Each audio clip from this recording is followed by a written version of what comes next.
If you're in the four following situations and you only get one phone call, and it has to be to a founding father, okay, here are the situations. You've just been thrown into jail. You've just been taken to the emergency room. You need $10,000 immediately. You're throwing a dinner tonight and someone has canceled at the last minute. Okay, who are you going to call of all the founding fathers? I would say you would call Gouverneur Morris in all those situations. He would come to jail and he would pay your bail. And he did that kind of intervention to protect friends during the French Revolution. He would come to the emergency room and give you intelligent, sympathetic medical advice. This was a man who lost a leg in a carriage accident. He knew what physical pain and suffering was like, and he was very good about it. He would loan you the $10,000. He might not ask you to pay it back. He also did that to hard up friends during the French Revolution. And he'd be your best dinner guest ever. Just don't seat him next to your wife.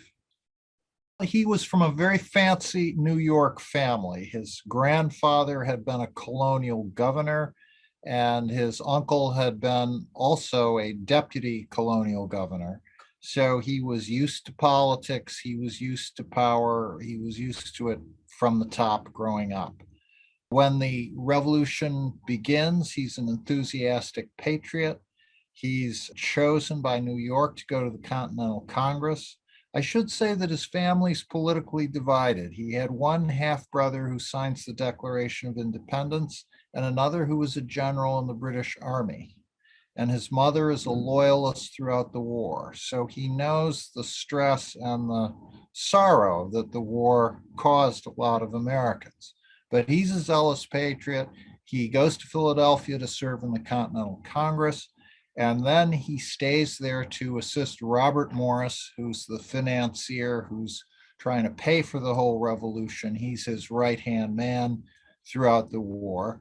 And then in 1787, when Pennsylvania is picking delegates to go to the Constitutional Convention, they pick him, even though he's not a native-born citizen, but he's been there for a number of years and made a good impression. So he attends the Constitutional Convention. He speaks more than any other delegate, even though he misses an entire month. So he's a very active, valuable member. A lot of his speeches are very intelligent, very sharp, very useful. He's also not afraid of mixing it up.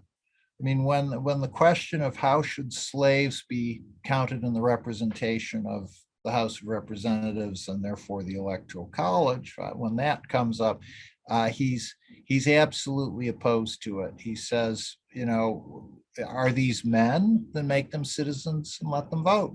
Are they property? Why aren't we counting other property, like land, houses, whatnot?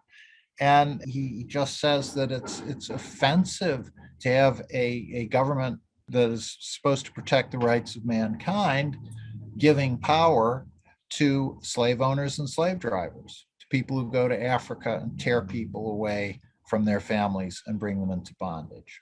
And he loses on that. He is a supporter of executive power. He is also a supporter of national greatness. He says, we've been arguing about the role of the states. No one is talking about the future greatness of this country. So those are the things that inspire him and stir him.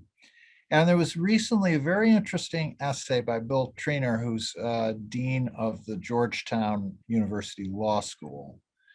And he argues, now Morris is put on the Committee of Style of the Constitutional Convention, whose job is to take all the resolutions that have been passed at the end and to write the document. And there are 5 members of the Committee of Style, and they give Morris the job. So the prose that we have is from Morris's pen. Now, obviously, he's working with a lot of resolutions that have been passed, but he tightens them, he smooths them, he writes the preamble out of his own head. So he is really the draftsman, the penman of the Constitution.